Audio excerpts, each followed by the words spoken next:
The Silver Crown by Robert C. O'Brien, Chapter 31, Safe at Oakstable. At the Blue Hill, Ellen had got up first and sat alone on the wide, sunny patio between Aunt Sarah's house and the garden. She had the silver crown in her lap, and she played with it absent-mindedly as she watched two woodpeckers chase two jays out of their tree and back to the woods where they belonged. The blue stones in the crown twinkled gently, as they had when she first found it lying on her pillow. It had been some force from the machine, she supposed, that had made them glow so brightly. The crown was now only a beautiful toy, of uncertain value, but hers forever. The police had at last believed Ellen's claim that it was her own, though not until this had been verified by Aunt Sarah and the postcard produced, duly cancelled and dated. But that was just about all they would believe. They listened politely while Ellen, Otto, and Jenny told of their struggle against the black crown and the Hieronymus machine. "What is this machine?" "Well, it exploded." "And the crown?" "It exploded too." "I see." And the policemen exchanged knowing smiles. But they did seem to accept the word of all concerned that the king had been the leader of this strange and obviously illegal establishment. It was, they decided, some kind of huge school run by a rich madman, very likely a religious crank. What they thought of the classrooms, the distorted textbooks, and the workshops, Ellen never knew. They turned the kidnapped children over to the state juvenile administration. The grown-ups were sent to a state institution for psychiatric examination. The worst damage any of them seemed to have suffered was a complete loss of memory of the whole period they had been dominated by the machine. The king they took to a hospital where he was examined by numerous internists, neurologists, psychiatrists, psychologists, and cardiologists, and was pronounced to be in a deep coma. So far as Ellen knew, he had not yet waked up. The speed with which Brother Michael had found not only the police and Aunt Sarah, but Mr. Carver, too, was easily explained. For Aunt Sarah, as Ellen had speculated she would, had already begun a search. She and the police had tracked the children as far as Mr. Carver's house. When he learned that they had not made it over the pass, he too joined the hunt. So now they had all come to the Blue Hill: Ellen, Otto, Jenny, David, Dora, Aunt Sarah, and Mr. Carver. As Ellen had told Otto, the house had about 30 rooms, so there was plenty of space for them all. Only Ellen's parents were not there. They had gone back to the city to find a new house to live in. Richard had come, however, and so had the dog King, and the two had quickly struck up an unbreakable friendship. Ellen, at this moment, felt no friendship at all toward people who slept late. Why should a queen who had conquered a fearsome enemy have to go hungry just because she wakes up early? Just then Otto appeared, looking back over his shoulder. He came through a door that led from the kitchen. He had a furtive look on his face and a jelly donut in each hand. When he saw Ellen, he started, then sat down and handed her a donut. He removed 2 more from his pockets. They sat and ate in silence until the first 2 donuts were gone, and this morning was, in a sense, the first chance they had had to sit and think. They had arrived at the Blue Hill late the night before, and before that they had been too busy doing things, telling things, and hearing things. Ellen, for example, had been no more eager to tell her story than to hear her family's, which was shorter and simpler. They had, before the fire, received a phone call. An unknown voice had told them that Ellen had been kidnapped, that if they wanted to see her alive again, they must go at once to an address the voice gave them. Then the phone clicked off. They went, of course, only to be kidnapped themselves at gunpoint and locked up in the dungeon as hostages, in case they were needed to force Ellen to bring the crown to the castle. Now, sitting and eating donuts, Ellen and Otto began the long game. It would go on for weeks, possibly, for the rest of their lives, which might be called What I Don't Understand Is. "What I don't understand," Otto said, "is why you decided the king wasn't so bad after all. I only thought so at first. I wasn't really sure of it. But when I was standing close to the machine, I saw a sign on it, 2 signs that you couldn't see." "What kind of signs?" Otto started the second donut. 2 little brass plates. One in some language, I think. The other was in English. Old-fashioned English, like King Arthur. It said, "Who weareth the black crown, I rule. Who weareth the silver crown ruleth me. I think the Latin one said the same thing, and the English was just a translation. But anyway, do you see what that meant? Nope, said Otto, reaching the jelly part. It meant the king wasn't using the machine at all. The machine was using him. The machine could think all by itself. It must have.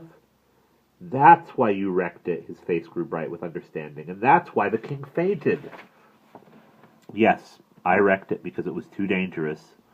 It was sort of dopey, if you ask me, all those fables and things. No, Ellen said, it wasn't. It had to sort of feel its way. It was testing people, and it was getting smarter all the time. What I don't understand, Otto said, is how you got the crown in the first place. I don't either. Not at all. I'm going to ask Mr. Carver and Aunt Sarah when they come down. They might have figured it out. I wish they'd hurry up. I finished 2 donuts and my belly's still empty. Don't say belly. It's vulgar. Later, after breakfast, they did ask Mr. Carver and Aunt Sarah, who were sitting together on a garden bench. Mr. Carver lit his pipe. I've thought quite a lot about it, he said. Some parts we have to guess at, but others seem reasonably sure. For one thing, we know that the machine itself was running the show, not the man who called himself the king. We don't even know who he is, and until he comes back to his senses, we can't ask. Personally, I doubt that he'll remember. He was too completely hypnotized for too long.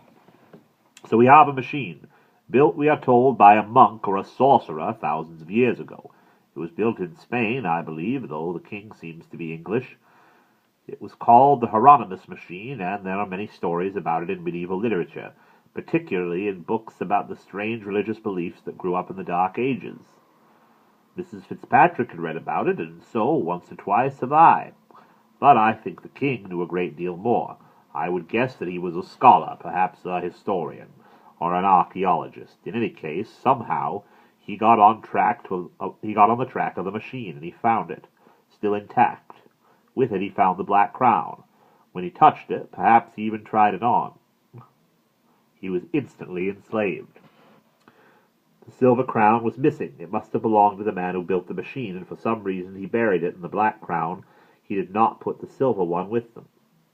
Though, according to the ancient manuscript the king found, he had intended to. Obviously something went wrong. If you study history, you can guess what happened. Europe 1,000 years ago was in chaos, overrun by barbarians from the east, by Moors and Muslim hordes from the south. I think that very soon after Hieronymus, as he called himself, built this machine, the world collapsed around him. In fear, he hid his marvelous invention in a safe place, but before he could hide the silver crown, it was taken from him. Most likely, the invaders, whoever they were, killed him, took the crown for its silver and its gems, not realizing what they had. By what magic Hieronymus designed the machine, we will never know. The magic is lost and the machine is destroyed. But it was a machine that could, at least in a limited way, think. It was meant to be used and controlled through the silver crown, and through the machine in turn, the wearer of the silver crown controlled the one who wore the black crown. But when the king found it, the silver crown was gone, and the machine discovered that it could work alone. Or can a machine discover?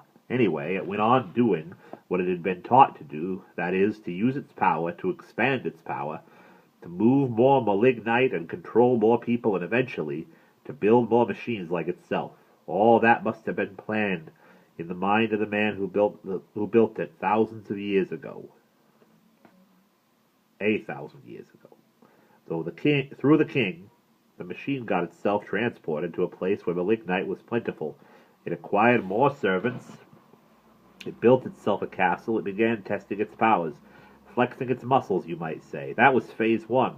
The rest we know, except about Ellen, Otto said. Yes, said Mr. Carver, except about Ellen. The machine, when it got enough power, enough people, began to search for the silver crown. Perhaps it could sense somehow that the crown still existed, though not where it was. But what did it want with Ellen? Why Ellen and the crown?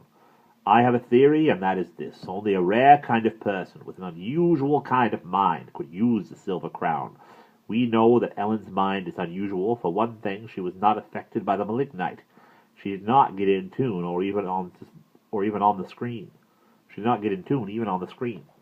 The king himself told her that she was the only one who didn't. Perhaps Ellen was also the only person who could wear the white crown effectively, who could make it work. Or possibly there were a few others, but she was the nearest and the easiest to capture. Very well, you may say, but why not simply kidnap Ellen and secure the crown, and bring them to the castle separately? The only reason I can think of is this: until Ellen actually put the crown on her head, the machine could not be sure she was the right one. Perhaps, like the glass slipper, it had been tried on others and had not worked. If this was true, then it must also be true that the machine could sense from many miles away that she was the right one, but not until she tried it on. This whole business of distance is a puzzling one. Obviously, the machine could not tell, even up close, where the silver crown was. Otherwise, it would have sent Captain Julio to the cave immediately. Yet there was some kind of interaction between them. For example, Ellen and Otto both noticed that as the crown got closer to the machine, its jewels glowed more brightly. Perhaps the crown even had, in some misty way, an energy of its own. It seems as if Ellen found her way to the castle entirely by accident. But was it really accidental, or was the crown somehow guiding her to it? All we can be sure is what we can see: that when the machine ceased to exist, the jewels stopped glowing. Another thing we can puzzle over: did the machine intend to destroy Ellen and the crown? Had it learned to enjoy wielding its own power so that it regarded the crown as a threat? Or did it, on the contrary, in its own strange way of thinking, realize that it needed the silver crown? Did it feel a want of guidance? Could it foresee a day when it would, you might say, run out of instructions? I think it could only do what it had been taught: build more machines, control more people, eventually perhaps control the world. But then what?